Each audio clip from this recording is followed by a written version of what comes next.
time to spill the secrets.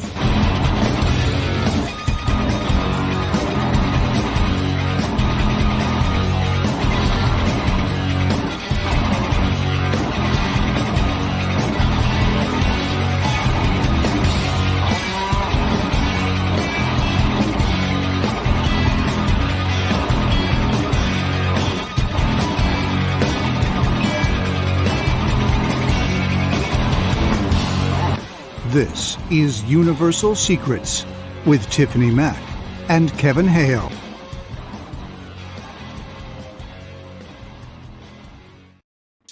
It's Tuesday night.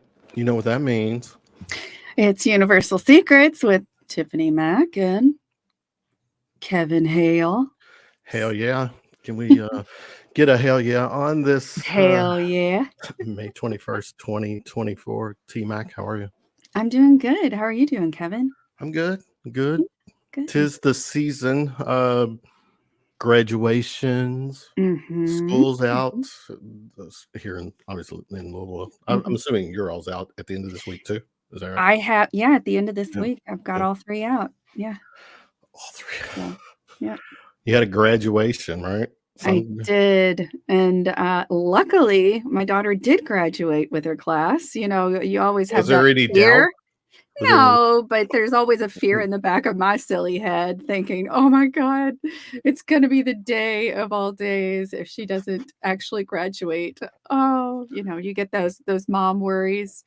So, but yes, it was great. And she ended up going to, what's it called?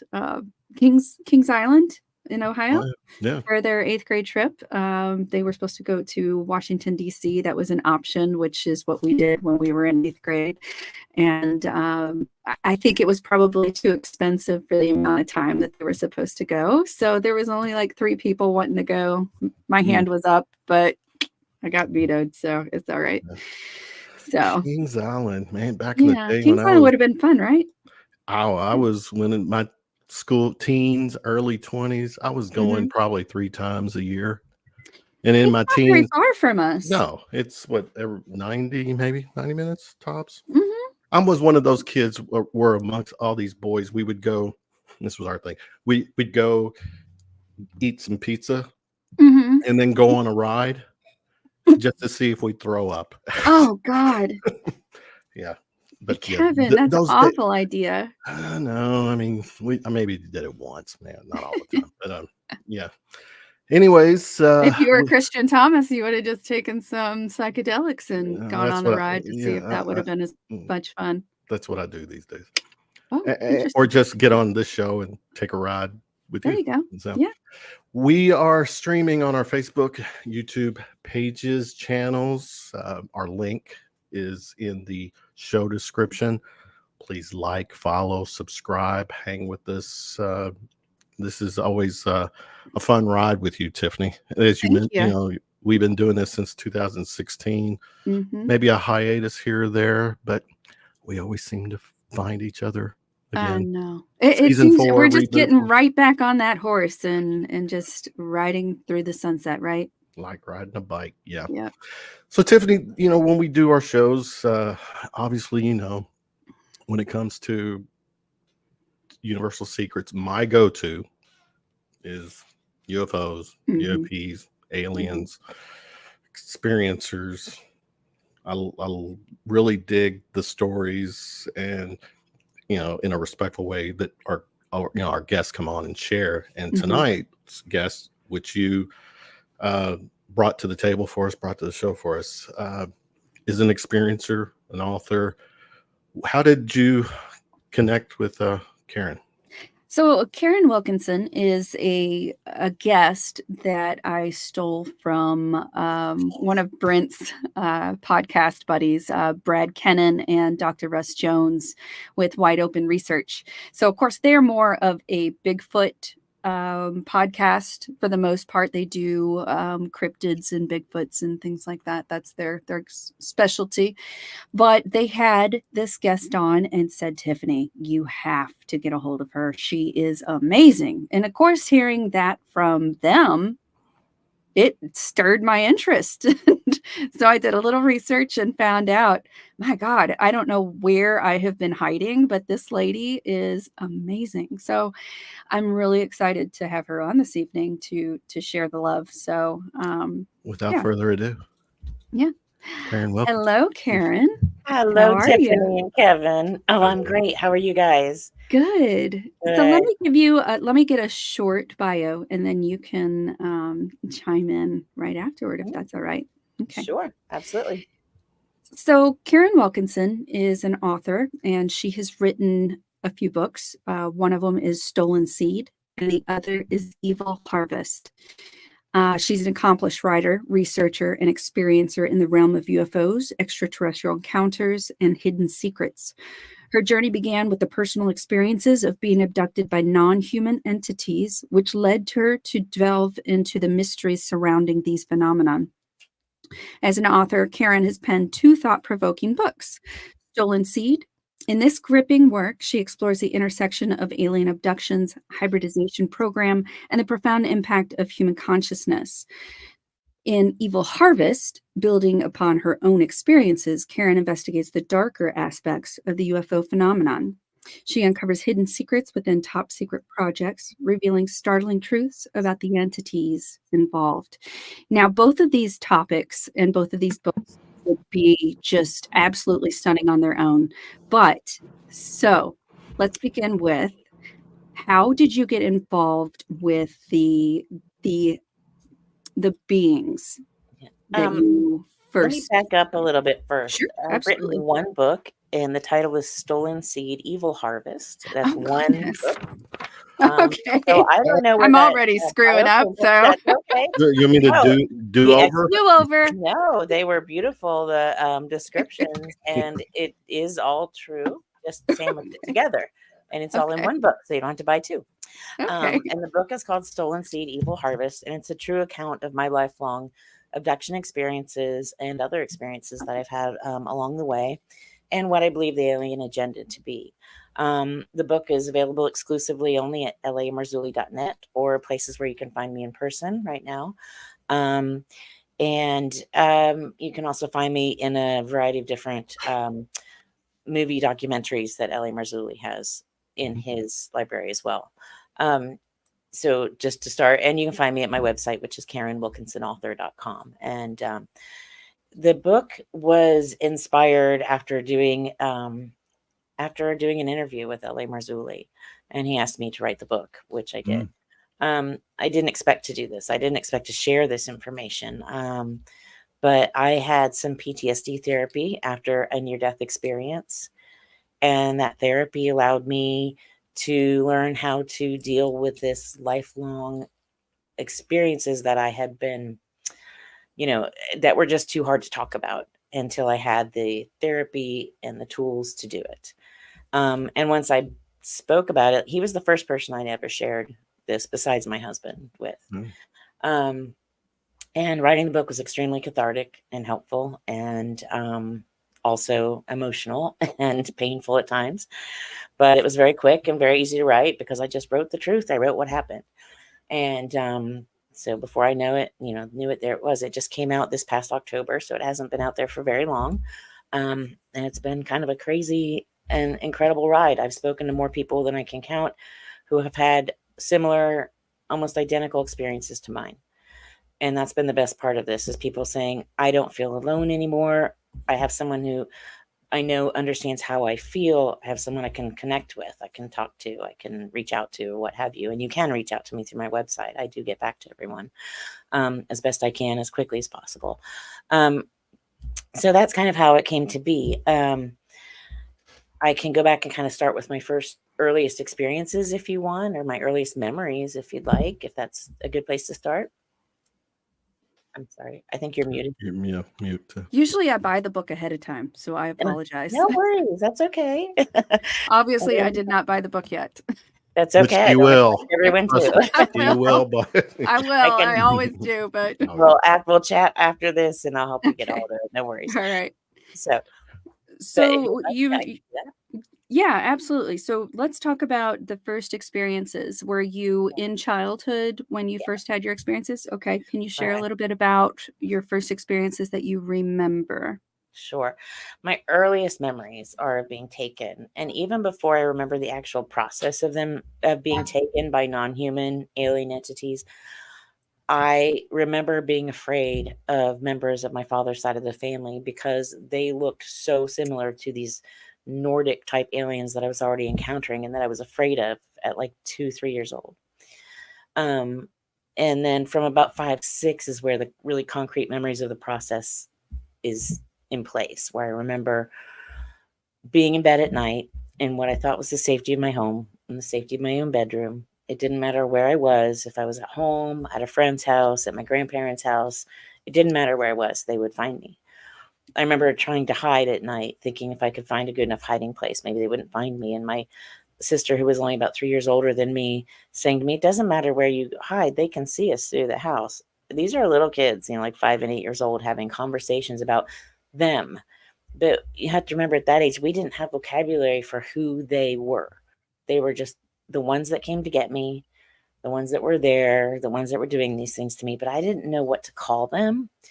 Sometimes I call them the little ones. I had a name for my handler, but that's kind of jumping ahead, so I won't get there yet. So when you say the little ones, you're talking about the small grays versus the Right. tall grays? Okay. Exactly, Okay. exactly. So we didn't have vocabulary. We were little kids without any outlet to figure out who and what these things were, and for me to figure out what was going on. And I don't share anyone else's stories. I only share my own. Everyone's story is their own story to tell. So I won't go into anyone else's experiences except for my own, especially when it comes to like family or friends, unless someone has expressly said, "Yes, please share my story." Um, so for me, at around 5 or 6 years old, I have very vivid memories of nighttime. And if I was in the countryside, sometimes all the crickets and cicadas would get quiet. I would just feel a change in the presence in the room, just feel almost like an evil presence that was palpable in the room. Sometimes there would be a light coming through a window, but not every time did I notice a light. And if I would yell out or scream, if there was anyone else in the room or in the house, they would be put into a state of such deep sleep that nothing I did would rouse them. I could kick or scream or do whatever, and it wouldn't wake anyone up. Um, at that point, I would usually see at least two, sometimes more of the typical shorter gray alien entities in my room. Sometimes in a corner, sometimes in a doorway, sometimes in a window, just different places, sometimes hovering above. And I would be usually put into a state of waking paralysis where I couldn't I was still awake, but I could no longer scream or move or, fight or anything like that. At that point, I'd be levitated off of my bed, um, and either up through a ceiling or out through a closed window. And it sounds wild, but there would usually be a low hum, like this low vibrational hum that accompanied it. And I would just feel my body going into like a bazillion little pieces, like almost like ball bearings. It's hard to describe because it's not a normal thing for us to experience. And these beings can manipulate space, time, energy, and matter in ways that we can't, and that we don't understand. It doesn't work in our little circle of life that we function in, in our sphere of understanding. So, going up through a ceiling, I would notice things like the little curls in the wallpaper in the ceiling, or the bugs in a light, or the etching on a light frame, or the dust on top of a picture frame, just weird things because I'm right there. Um, at that point, a lot of the time I would be just go into a sleep state. And I don't know if it was just the overwhelming amount of stuff going on but I would just go into a knocked out state and wake up, sometimes just on an exam table, and with beings all around me, different grays. The grays that would come to pick me up were like cookie cutter. They were all the same. And I believe these to be, I write a lot about these, and I continue to write about these for Ellie Marzulli's newsletter. I feel like these are like an avatar, like a meat suit that are Like a utilized. drone? Yeah, like a drone suit. Exactly. They could Mhm. hold anything from AI to another Right. entity of some sort, you know. So, but then So once they're a I would vessel? be, yeah, I absolutely believe them to be a vessel. Okay. I believe, and then once I'm wherever they were taking me at that point, and sometimes I would be at these banks of elevators, and they just went down and down and down. And it was always so cold. And then I got on what, when I was little, I called them the sideways elevators, but there were benches in these. And I called them sideways elevators because they were silent, like an elevator. And back then we didn't have vehicles that were really silent. Trains and cars and buses made a lot of noise, you know. So there wasn't anything like an electric car back then. So, and they went side to side or up at an angle or down at an angle, sometimes extreme angles and turns and crazy things. And this is under the ground? And at this point, I had gone Okay. down an elevator. So now at Yes. this point, I know I'm in some sort of underground facility. And once I was where they wanted me for that particular time I was being taken, like if I'd wake up on an exam table, the entities that were around me, if they were like the grays, the different grays, and the taller, what you might call taller grays, they were all different like humans. This is Mhm. what I find really interesting, because people think they're going to be these little cookie cutter Marvin the Martian kind of things that you see, but you know, they're all different. I mean, I remember, you know, they had different faces, different facial expressions, different sizes. Some were taller, some were shorter, some were heavier. They had different builds, different, just like people, just like we are. They seemed like they were all just slightly different, you know. Same with the Nordic type, which are the more blonde hair. They have very Or the large, Aryan. yeah, the Aryan looking, but their eyes were Mhm. really big and their faces did not look quite human.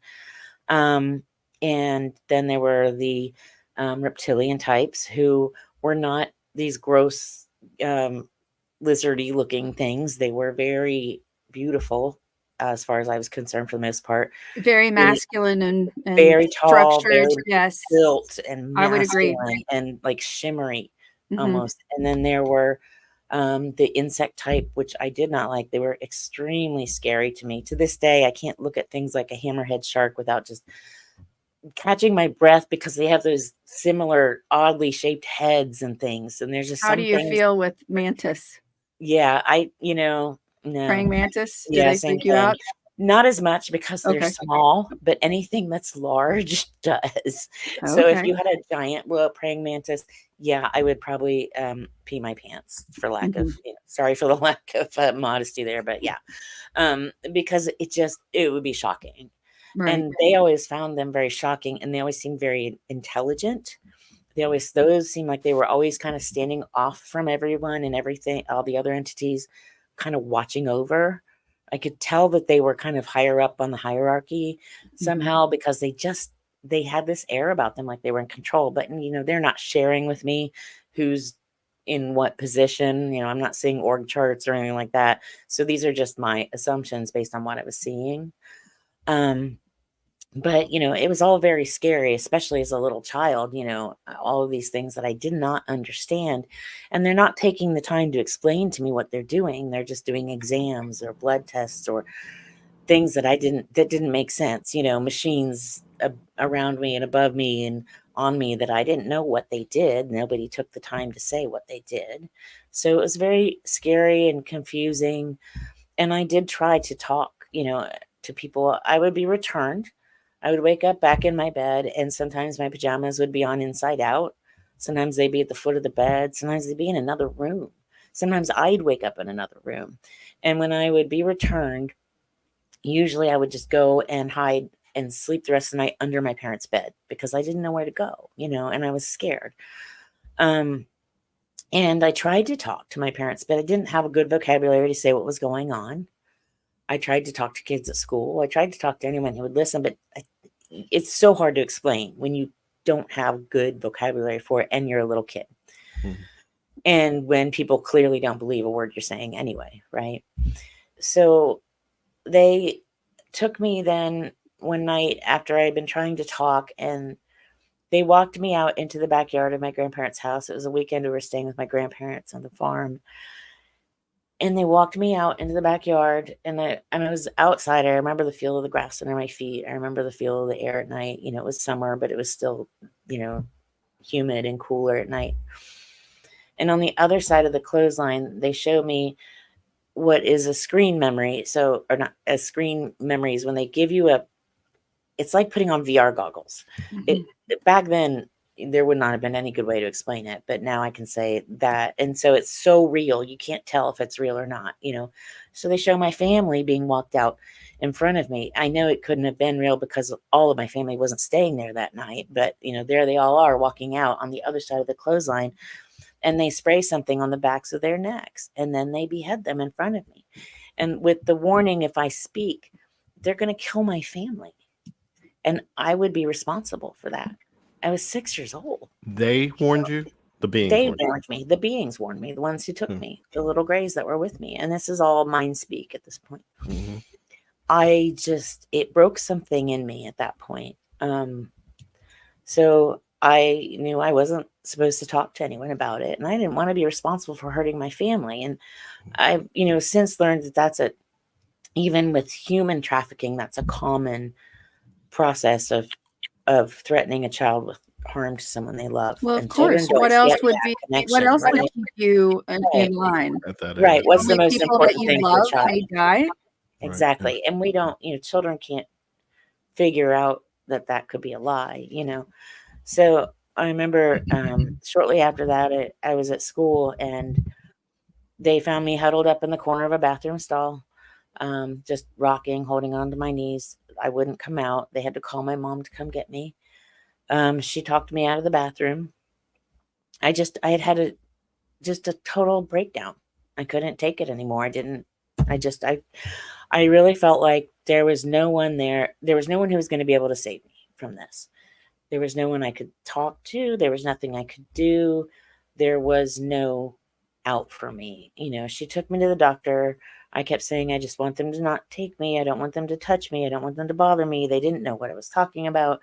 The doctor said, well, whatever's happened, she's young, she'll forget. You know, this is in the 60s and 70s. It was a different time. You know, I get a lot of flack for that story, but that is what happened. So I Well, don't yeah. know. I mean, even if You you know, were even if you had a situation where you were abducted from, is there something going on with our audio, Kevin? I hear the echo. I don't know Yeah. if you got Yeah, I'm not anything. getting it you here. play? Huh. Well, I guess I'm wondering, you know, what would actually stimulate any kind of interest from a doctor, you know, when it Right. comes to that. Right. I would think that anyone looking at a 5 or 6-year-old who said, I don't want them to touch me, I don't want them to take me, would think that their parents or somebody in their family is abusing them. Right. Today, I think that would be a common thought. Then But that maybe not wasn't so on the, much then. yeah. You know, it just wasn't as common then. It wasn't something that was talked about. And he looked me over real good. Yeah, I have Okay. bruises and cuts and things But it on may me. have been normal But I was children. a 6-year-old kid, so you Right. can explain a lot of that away. Yeah. And he said, well, you know, whatever's going on, she's young, she'll forget. Mm. And that was how they handled it. And I get that. But I think at that point, I really just kind of split and disassociated from it. And I created two places to live, you know, the me that was the everyday, and the one that dealt with the abductions that kept happening over and over again, because it was just an overload for me. And I think the human brain has a lot of protective mechanisms in place to help you when it's too much to handle. And I really think I hit that point at about 6 years old. Wow. And you know, I've talked to so many people since then who felt the exact same way and who really kind of dealt with it the same way. I mean, hundreds, not just one or two, hundreds. Everywhere I go, I talk to more and more people who've experienced the same thing. And you know, it's just, it's not that uncommon as people think. It's just that you're not allowed to talk about it. It's still taboo. It's still not okay. You're still not allowed to talk about this. If you are, if you talk about this, you're a crazy person. And the first thing I get is, well, you don't look like a crazy person. You don't act like a crazy person. And I'm like, yeah, I'm not a crazy person. I'm just an everyday person, just like all the rest of the people I've talked to have been taken against their will over and over again throughout their lifetimes. We are just everyday normal people dealing with an extraordinary issue that What no one made wants to talk about. you're 6 years old when this happened? Yeah. What made you so special? I don't think I was special. I'm saying with all due respect, just Yeah, no, what was you not know, still don't know? I don't Or think is I it? was special at all. I saw so many other abductees over my lifetime. I never felt special. I mean, they would tell me, you're special, you're important, we need you, blah, blah, blah. You know, Okay. there was a lot of propaganda type information being pumped my way, but I wasn't special at all. I was used like a lab rat, you know, and there wasn't anything different about me. There, you know, it could have been my blood type, my lineage, my heritage, my bloodlines, all of those things. But there are a lot of people with similar blood types and similar heritage and lineage and bloodlines as well. So, you know, that's, I think, what makes us quote unquote special, or the people who get taken. You know, it's an unfortunate thing to be someone who is taken. I don't consider it special at all. I consider it, Special has a positive connotation. yeah. Well, yeah, and that's not Yeah. what I was going with, Yeah, I but get it. or just different, maybe. Yeah, I get it. Yeah. Or you're just, or maybe you were just a fun, great, I was just my bubbly personality that bubbly just took us personality. It's, yesterday. That yeah. was it. Yeah, that was it. Do you I'm going to ask a question. You if you don't want to answer, you don't have to, but are you rhesus positive or negative? I don't mind answering. I write about it in the book. You know, I kind of have to put everything out there to do this and That's to fair. make the impact that I'm trying to make. So I Right. am O negative. And what for those who don't know about Rh negative blood, well, first of all, O negative is a universal donor. I can give blood to anyone. I can't receive anyone else's blood. I can only receive from an O negative, but I can give blood to anyone. And an Rh negative, Rh just comes from the fact that they were utilizing rhesus monkeys to do the research. It has nothing to do with the monkeys or monkey blood or anything like that. It's not Nephilim blood. It's not giant's blood. It's not angelic blood, anything like that. Rh negative blood is simply blood where there is no protective coating around the protein coating, no protective protein coating around the blood cell. Which means it reacts differently and can be utilized differently. That's it. And I do think that it was probably, this is speculation on my part, but I do think that it came about through some sort of tampering at some point in order to utilize our blood cells. I think there were some changes along the way to the human genome. And I think in order to try to manipulate our genome again, that that could possibly be where the Rh negative blood came about, where it was an opportunity to try to manipulate our blood. It all comes back to that, to be able to utilize us better. The blood is an extremely important thing for all the things that they do. I mean, you look at the cattle mutilations. I don't know if you're aware of this, but bovine blood is able to be utilized in place of human blood in hospitals and all kinds of other places. I didn't know that. So Just has to be reprocessed. Yep. There's very little that has to be done to it, and it can be utilized just as human blood. And so the harvesting of the animals, when there are cattle mutilations, certain different parts of the cattle are often taken, certain like eyes and tongue and things like that, but they're almost always drained completely of blood. There's no blood pool anywhere. There's no evidence of where the blood has gone. It's just gone. See, this is a different theory coming up than I've heard before. So you're suggesting that maybe with the cattle mutilations, that possibly the aliens may be using it to rejuvenate and maybe hydrate. Is that a possibility? Yes, I believe that is one possibility. And I believe another possibility is that they're using it to create hybrid entities. I was a part of a program where my body was utilized. When I was in my early 20s, I was married. I became pregnant. I was overjoyed. It was not an impossibility for me to become pregnant. So I thought it was, mine and my husband's. I was very excited, very happy. at about the 3-month mark, and I went to the doctor, and everything was confirmed with a doctor, things like blood tests and fetal heartbeats, and I got prescriptions for my vitamins, and all those types of things happened. At about the 3-month mark, I started spotting a little bit, and in the middle of the night, and I was having abdominal pain, but nothing came out of me. I didn't lose anything, but the pain was intense, and so I went to the hospital. And when we got there, they couldn't find a heartbeat, so they did an ultrasound. They couldn't see a baby. So they're like, "Do you sure you didn't lose this baby at home?" I'm like, "No, I would have known if something Yeah. came out of How far me." along were you at that time? 3 months. 3 months. 3 months. Okay, About 3 gotcha. months. And so they're like, "Well, And there's usual gestation is about 40 weeks. 40 So, weeks." Right. yeah. And the 3-month mark is about the point where the human body will know if there's something wrong with that fetus and will expel it if something is wrong. So that's a point Right. at which someone might have a natural miscarriage.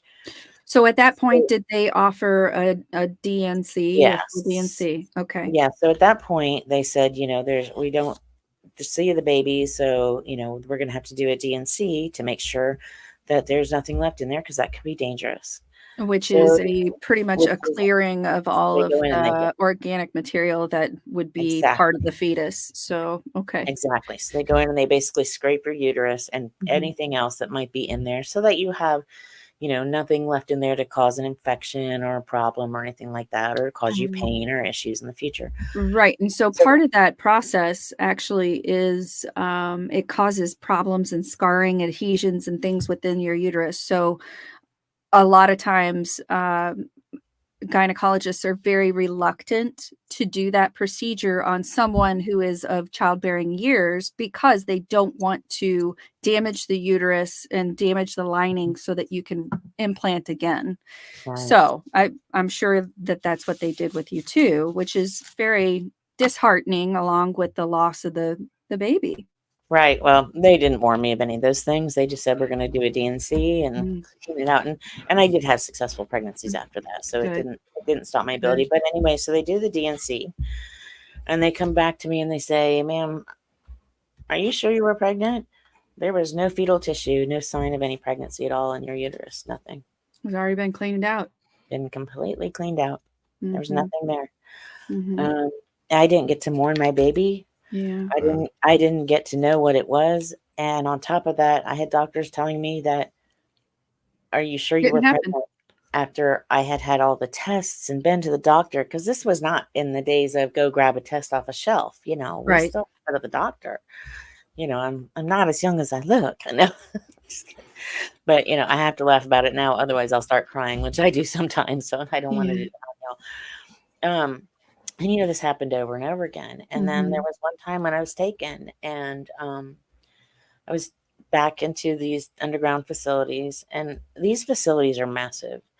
They are bigger than every airport, football stadium, high school, hospital, things like that you can think of all put together. They are just huge rooms, and just labyrinths of hallways and stairways and elevators and little rooms and big rooms and amphitheater type rooms and video screen rooms and just everything you can imagine. I mean, I can't even explain it all in the time that we have together today. But this particular time they took me, I was in a hallway I had never been down before, and it was very darkly lit, as are most of the places there when they would take me. This particular hallway was very darkly, like almost a red blue lighting, and on both walls were what looked like aquariums lining the walls from the floor all the way up to the ceiling. And it was maybe a 10-foot ceiling. I'm not very good with distances, I'm sorry. But and in these things that look like aquariums, like you'd see in a pet store, if you've ever seen that, there were what looked like fetuses. I couldn't tell what they were. Every time I was taken, Did it look like amniotic fluid, sort of a pinky hued? everything had a very fluid? red hue to it in Okay. these tanks, and everything looked like it was backlit red. So it was, I couldn't tell for sure. Was the fluid red? Was the That lighting sounds red? familiar. And then when I'm taken, and this is common with all the other people I've spoken with who've had similar experiences, I would experience something we like to call UFO brain fog. It's like when I'm taken, it was like walking through molasses, both physically and mentally. So it was hard to get my thoughts to be sharp and my body to move the way I wanted it to or quickly. So I remember going down this hallway and I am trying so hard to concentrate to see what's in each of these tanks because it's hard to really focus on them at that point, until they kind of let you loose of that. It's like this control they have over me when I would be with them, and they could let it up when they wanted me to be more sharp, and they could make it So heavier. it was a mental telepathic Right. control It was that like a kept you leash. subdued? It was like a physical and mental leash on me that Okay. would keep me from doing too much. It keeps you from reaching out or running away or hitting them or talking to other people, because there were a lot of Mhm. other people around. So I get to the end of the hallway where the tanks are, and the tanks stop, and then the hallway just goes on without any more tanks, but there's a doorway on either side. And so we go to the doorway to my right, and they open it up, and it's the size of an oversized closet, not a huge closet, but like a big closet.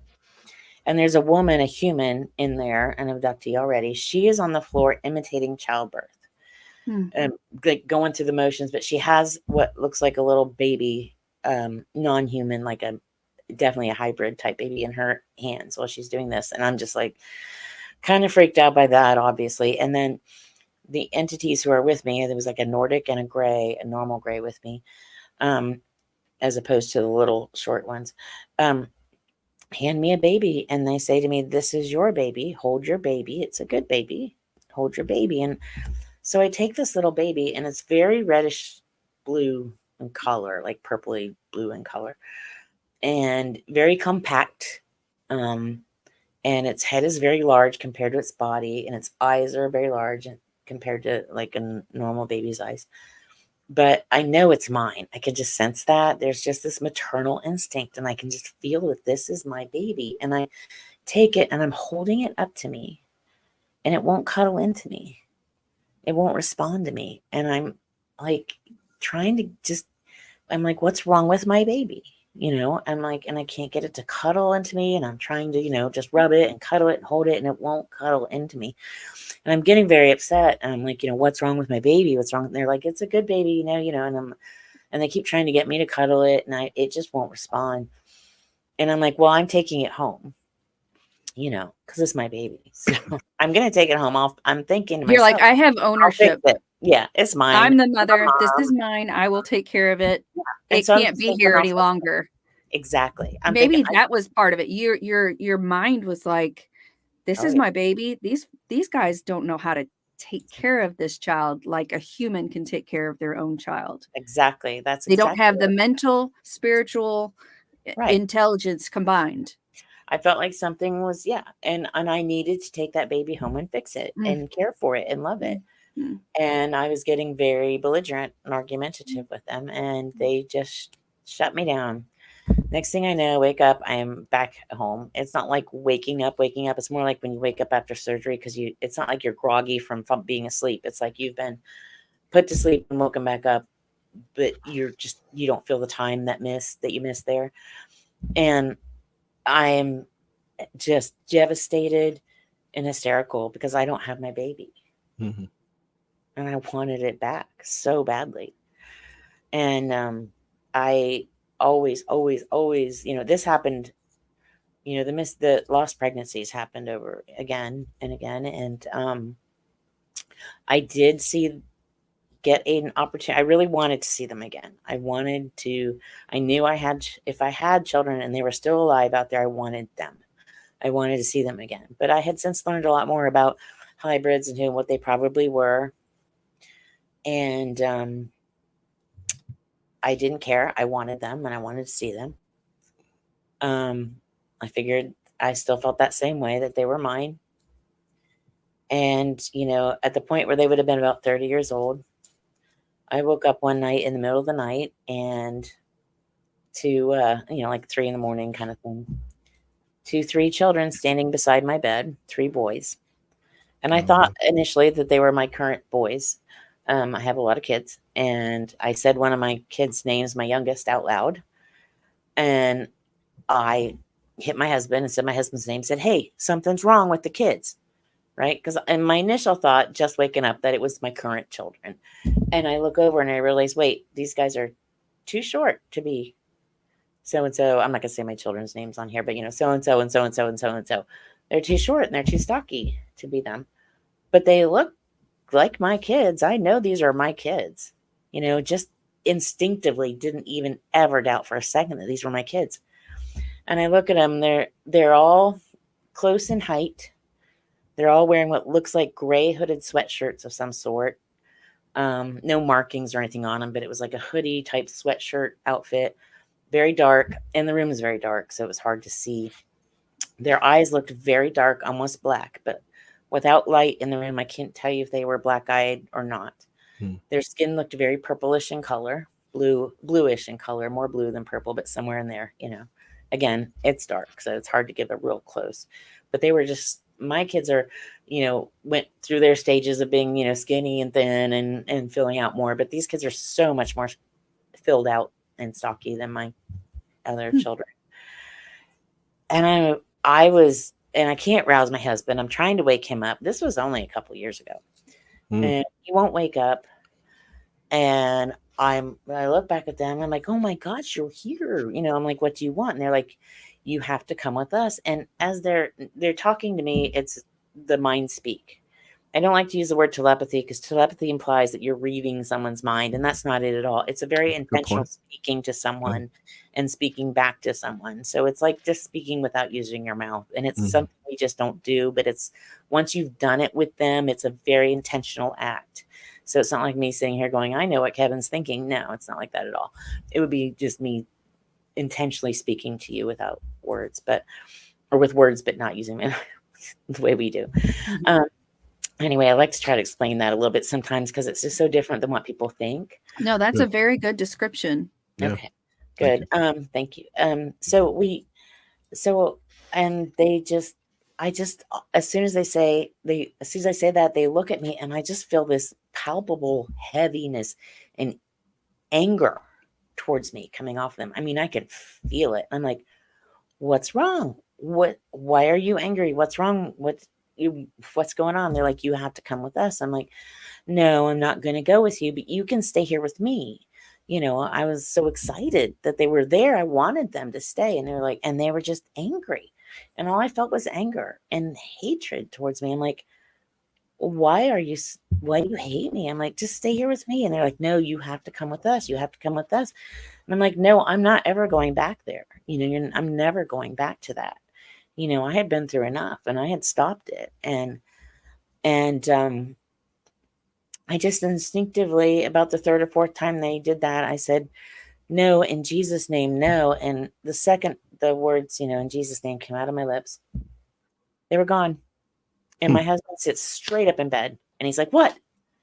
Just all in that same kind of second. It just all happened so fast. And I'm just like, oh, why couldn't you have woken up? And you are not going to believe what just happened. And they were just here. And I, as sad as it was and as disappointed I was for how that happened. And it was heartbreaking that it was the way it was. I got my closure and I understood that there was no real humanness in them. There seemed to be no real soul there. No. There was no love for me. There was no kindness for me. There was just a very singular, they were there to carry out a purpose to try to get me to go back. And I wouldn't do it. Being your children, they had the idea that would lure you back in. Yeah. And so that was probably the main aspect of having people like us to begin with, is that we would feel that commitment to any children that we would bear, no matter what their race, no matter what their size, no matter what their shape and color, right? Because that's what moms do. Yes. And that's why my first instinct was, I'm so happy you're here. I love you. Those were my first feelings and thoughts towards them. And what came back to me was the opposite. And I was shocked because I didn't expect that. You know, as a mom, yes, I've had times when my kids are mad at me, but never that. You know, it was so dark and unexpected and sad, but I do have closure, and at least I'm grateful for that, Do even though you it was sad. do you Tiffany, feel that hold on, do you feel go. that, when you were expected to mother that baby, do you feel like you should have been there more because that's what we typically do? Do you feel like if you had had more of a Mhm. physical connection to them over Yeah. time, do you feel like maybe that would have changed the feeling that you received from them? That's a really good question. You know, I was never given an opportunity or a chance Correct? to be with them more. So I Okay. can't let myself go in directions that would probably just as a mom make me feel bad. But I will Right. say this, I don't think so, no. Only Okay. because there was, you know, I don't know if you've ever met someone who, like even a human who's very angry or broken, or an animal like that's very mean and angry and broken. You can almost always reach them Mhm. somehow. You can feel that there is still something in there. And I could feel with these children, they weren't children, they were older, Right. much older than children, but that there was nothing there. Mhm. It really just there. I didn't feel anything like there was anything I could even reach for to salvage. So it was a very weird experience in that I really expected that there would be something for me there, and there wasn't. There's nothing. Wow. They were just empty, like empty vessels. I have a feeling that, the Greys or the entities who created this entire phenomenon probably know that there's something broken, and that's why Mhm. they try to bring you back on board to see if you can reconnect with those infants and Yeah, see if they can, like, trigger responses that are more maternal and oh, yeah. childlike and human-like so that they can maybe continue down the line Mhm. and retain that emotion, Right. because as humans, we're extremely volatile with emotion. Oh, yeah. And You're if right. they don't have that, maybe that's what they're trying to breed back, is maybe that's what they lost, is their humanity. Yeah, I think that there's a thing that, you know, that when it comes to creation, whether or not, and I'm not going down a religious path because I'm not like a religious type person, but I believe in God, I believe in my creator, I believe in Jesus. I believe the Bible is the inerrant word of God.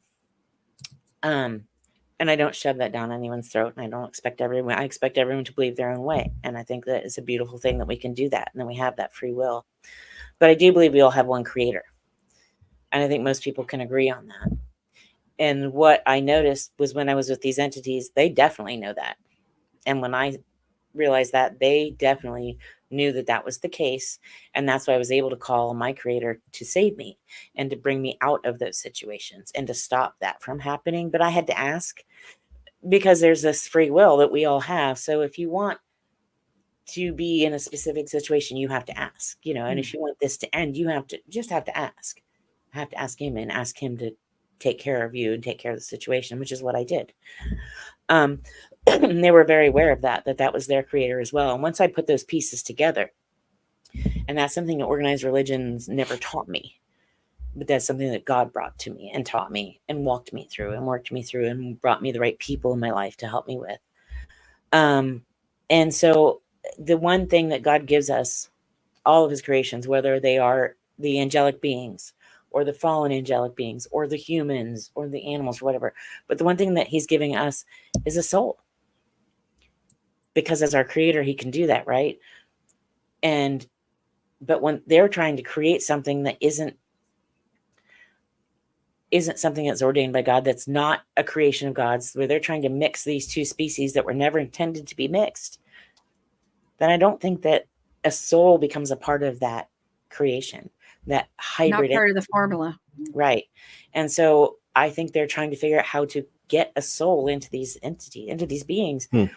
And even without a soul, then I think they're trying to get them to, this is something that's been happening back,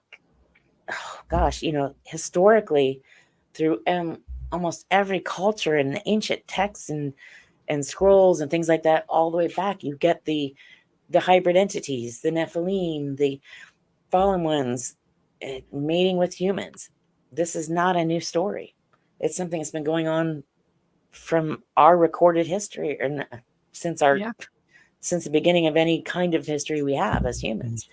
So it's just the same thing, but it gets rebranded over time, and it gets rebranded in society depending on what's going on at whatever time to kind of fit what's happening in society now. And right now, UFO, UAP, alien, whatever you want to call them, is are all the buzzwords. So that's where it kind of falls. But these are the same entities that have been around since we've been around, and before us, long before us. They're bigger than we are. They're stronger than we are. They're smarter than we are. And they can, like I said in the beginning, manipulate space, time, energy, and matter in ways that we can't even consider and conceive of. And they are inter and extra dimensional. And we are in this dimension. And so we tend to try to fit them into our little dimension, our little understanding. And it doesn't work that way. They're so much bigger. And to be able to understand them is going to be impossible if we try to keep them in this little box that is our world. That's right. And that's why I caution people too about calling on them and about going out for them, because you don't know if you're going to get a good one or a bad one. And I would always hope and pray that you get a good one, because they're amazing. I've had a wonderful, beautiful, angelic experience with good ones. But it's just like with anything else. If you're walking down a dark alley, the bad guy is not going to walk up to you with a T-shirt that says, hey, I'm a carjacker, or I'm a thief, or I'm a whatever. Or is not going to go into the daycare or the church with a T-shirt that says, hey, I'm a pedophile or a murderer or a rapist or whatever he is. No, they're going to lure you in. They're going to act like the good guy, the person you can trust your children with, the person you can trust your home with, the person you can trust to walk beside you. And it's no different. Good and evil is the same no matter what you're dealing and who you're dealing with. And so I just caution people that, deception is deception. And you don't want to get mixed up with something that's so much stronger than you and more powerful than you if you don't know for sure what you're getting. And there's just no way to know for sure. And that's what I've realized in dealing with these entities my whole life, is that, I've asked for help. I've asked God for help. I had 2 angelic beings show up in the hospital and help me. And it was the most beautiful experience of my life. They were there. They helped me, and they were gone. They didn't interfere. They did nothing but what they were called to do, and they were gone. They did not do anything that violated me or my space or my life in any way, shape, or form. And that was amazing, because everything else that had happened to me up to that point in time by non-human entities had been a violation. Mm-hmm. It was taken against my will. My babies were taken against my will. I was impregnated against my will. I mean, I can't get behind kidnapping, rape, and, killing innocent animals against their will and say that's benevolent behavior. I can't do it. I can't say that that's good behavior, because it's not. I mean, if you kidnap your 5-year-old neighbor's child for the evening, you're going to jail. I would hope so. Yeah, you're going to die. So, right? In some cases, you're going to get killed. Exactly. Depends on who your neighbor is. Exactly. Exactly. So, and it's just, that kind of cruelty isn't benevolent behavior, but there are good beings out there, and I have experienced them. So I can say that there is, there are the good, there is the light, and there is the dark, but we're just not equipped to be able to discern the two. So you've talked about the darker beings. Mm-hmm. Can you give us an example of an experience with a being of benevolent practice? Yeah, I'd love to. Yes, I would love to. And I enjoy that so much more. Let's lighten it up a little bit before you go. Right. So after I added, I won't go into the details of it, because that's a whole nother story. We'll need another hour for it. But I had a near-death experience, which was the most beautiful experience. Oh, what led up to it was not and was traumatic, and that's why I had PTSD therapy, which was actually turned out to be a really good thing. But the near-death experience itself was just so beautiful. It was love and peace beyond anything I can explain. We don't even have words that describe it. It was so beautiful, so beautiful What and was the love. circumstance? It was a pre-surgical, Okay. and someone came into this. I was in the operating room and I had IV ports in, but I was not hooked up to any machines. I was prepped for surgery, but they weren't quite ready for me. So I was already in the operating room, which is an unusual situation, but it happens from time to time. Mhm. I've had a lot of surgeries and I wasn't uncomfortable. A anesthesiologist or anesthesiology nurse, I don't know what she was, came in. I don't know her name. I never saw her again after this. She came in, leaned over me with a pocket full of syringes, pulled one out and pushed it into my IV port. I thought it was a sedative. She turned and walked out of the room. She gave me a paralytic and walked away and let me die on the table. There were 2 nurses in the room that were doing things to get ready for surgery, so they did not notice for a while that I was dead. As I would lay there dying and I couldn't signal to anyone because my body just instantly turned to cement. It felt like cement. I heard an audible voice saying, "It's okay, you can let go now." And instantly I was out of my body. I've never felt love and peace and calm and joy like that in my life. I was still me. My personality was still there. It was like, without, it was not defined by any of these physical constraints, but I was still me. I could still see and hear and witness everything that was going on in that room and in the adjoining rooms all around me. Once they Did that revived, nurse walk back in? no, never saw her again. Couldn't find her. Couldn't locate her. Couldn't figure out who she was. Couldn't find her name on anything. And trust me, I searched. And initially I searched, because I wanted to let her know I was okay. Mhm. I thought this is going to haunt this poor woman for the rest of her life. That's how naive I am. I assumed it was she was going to be hurting. And everyone's like, don't you realize this woman probably did this on purpose? Someone probably had her doing this to you. And I'm like, oh, I guess I never thought of it that way. I'm always looking for the good, I'm really always looking for the good in people. And I'm always assuming that, and I just never thought of it that way. But, I realized after that, that was pretty naive of me to think that she was just, it was clear that she was on a mission. Do you think it could have been connected to the abductions? Oh, absolutely. Yeah. It all seems to be connected. It's not the first or the last time someone's tried to make an Right. attempt on me. Right. So, and that just makes me push even harder and speak even louder and try even harder, no matter how I feel, no matter what's going on, to get the word out. So Because your fear is nothing compared to your determination to share this information. yes, that is true. The fear is real, but it's not as real as my determination to get this out there and to make it okay to have these conversations. There's just too many people who are affected by this, too many people who need to be able to have these conversations and need to be able to talk about it. The day I stop meeting people is the day I'll realize I'm probably done having these conversations, but that day has not come yet. And every day I meet, they tell 2 people, it's just 2 more here, 2 more there, 5 more here, 20 more there. It never ends. It's a never ending stream of people who've had these kinds of experiences and who need to know that they're not alone and need it to be okay to talk about it and need to know what to do in a lot of cases as well. People who just want it to stop.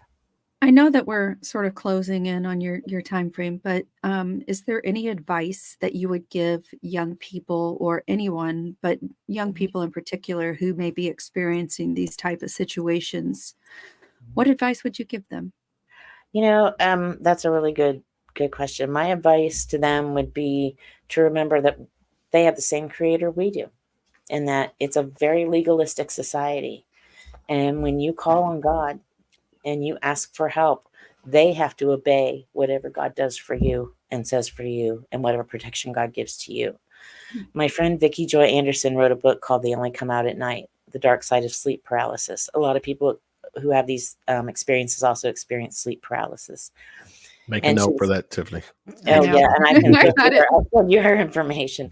But she's Now a that I dear got it, friend. it's one book, Kevin. Yeah. It's okay. It happens. You're not the first person that's happened before. I'm sorry.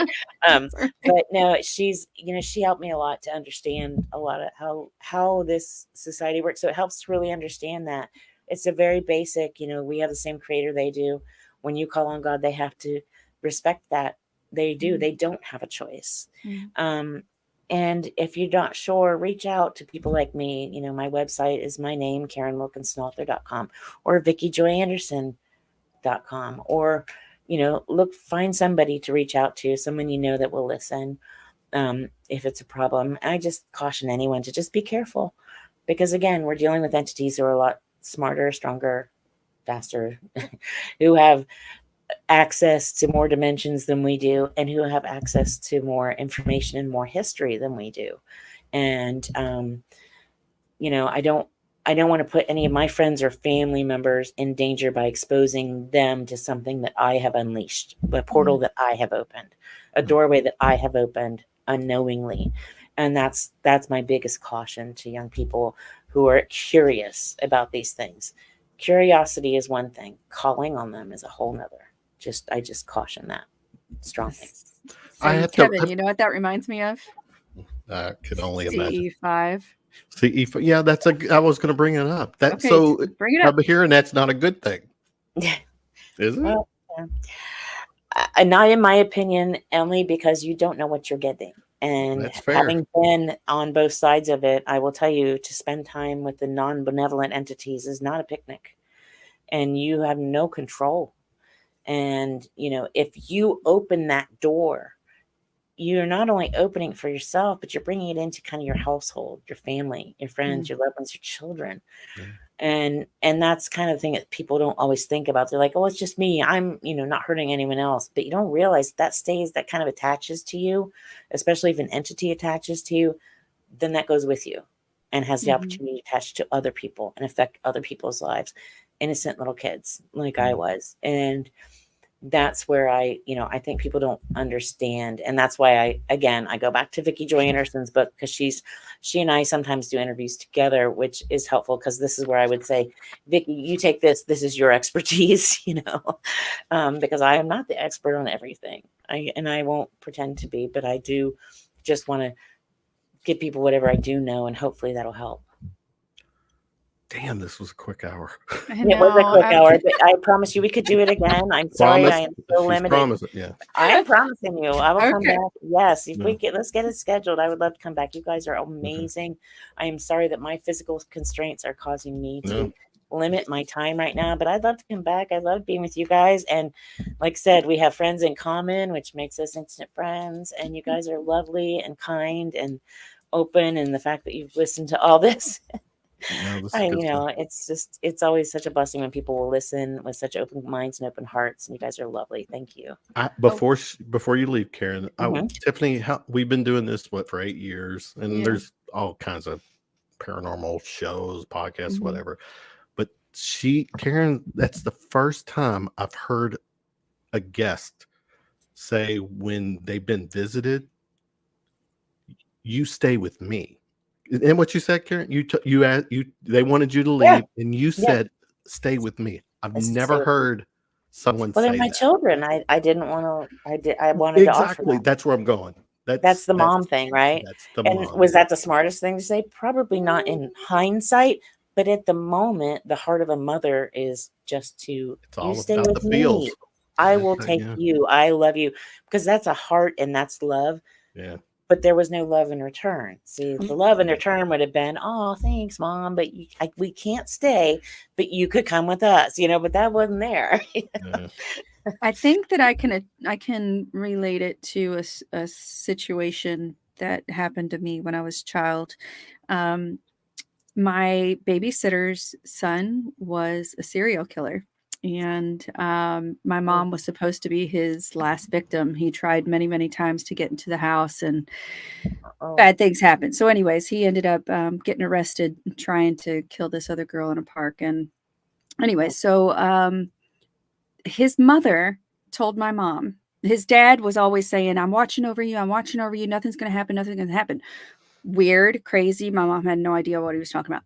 But the mom, after the son got arrested for these crimes, said, I love the son that I knew, not the man he became.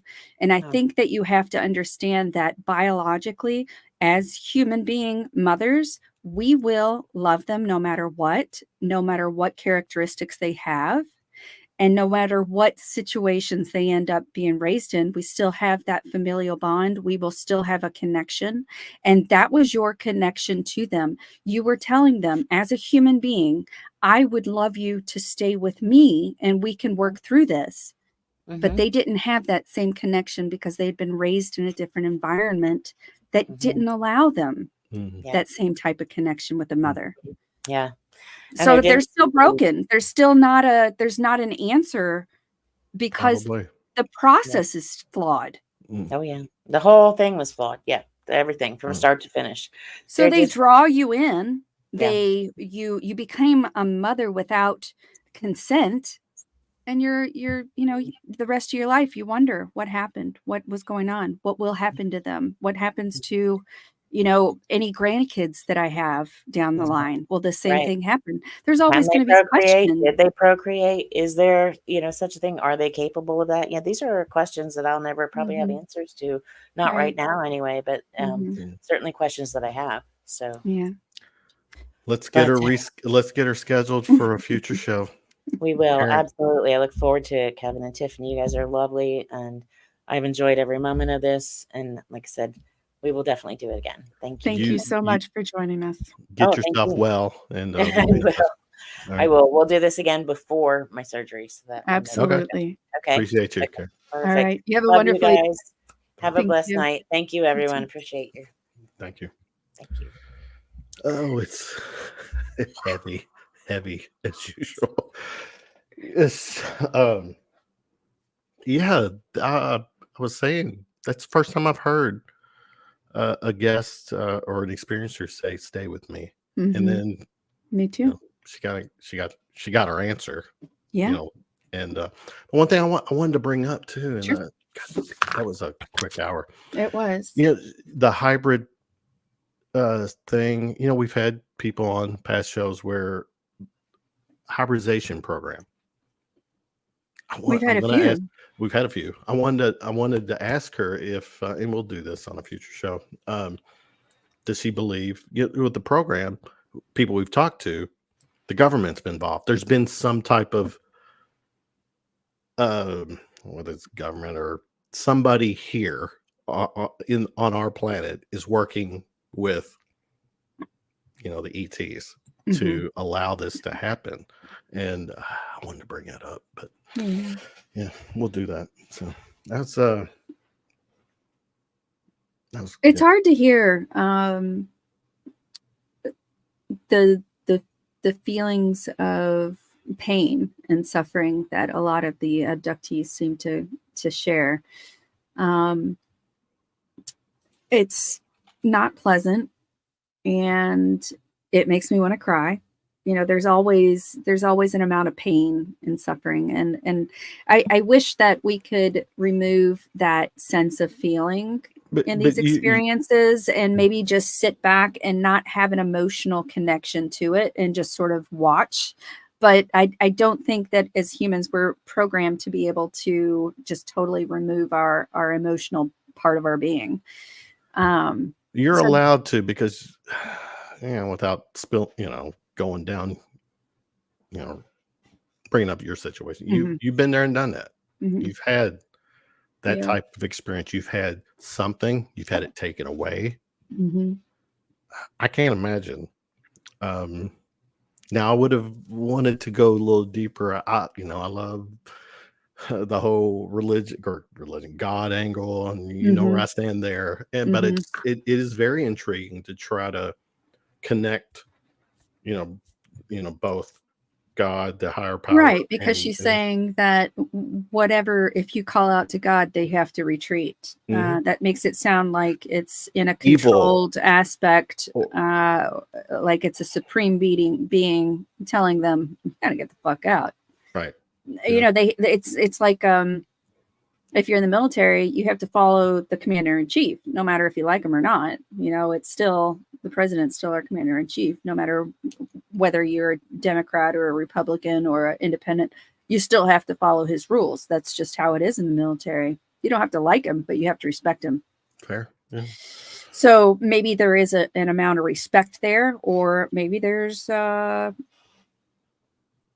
program that they have to, you know, listen to, Yeah. abide by. Yeah. Right. Yeah.